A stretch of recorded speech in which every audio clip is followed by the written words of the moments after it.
নবী সাল্লাল্লাহু আলাইহি ওয়াসাল্লাম কাবা ঘরে নামাজ পড়ছেন। আবু জেহেল নাম শুনেছেন? আবু জেহেল দেখে ফেলেছে, এসে নবী সাল্লাল্লাহু আলাইহি ওয়াসাল্লামকে আঘাত করেছে, একটা ঘুষি দিয়েছিল। আল্লাহ রাসূল সাল্লাল্লাহু আলাইহি ওয়াসাল্লাম কিচ্ছু বলেন নাই। এই দৃশ্যটা দেখেছেন একজন দাসী, দেখে হামজা রাদিয়াল্লাহু আনহু স্বীকার করে ফিরছিলেন। তিনি কিন্তু তখন ইসলাম কবুল করেন নাই, নবীর চাচা, আপন চাচা। হামজা রাদিয়াল্লাহু আনহু আসছেন, তাকে বলছে ইয়া আবু আমারা, ইয়া আবা আমারা, হে হামজা, তার উপনাম ছিল এটা। তুমি যদি দেখতে কিভাবে আবুল হাকাম ইবনে হিশাম মানে আবু জেহেল তোমার ভাতিজাকে গালি দিয়েছে, আঘাত করেছে।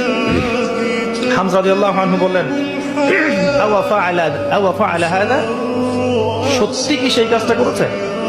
তখন এই দাসী বলছেন ই ওয়া রব্বি, আল্লাহর কসম সত্যি এই কাজটা করেছে। তখন তিনি ঘোড়া ছুটিয়ে কাবা ঘরে গেলেন।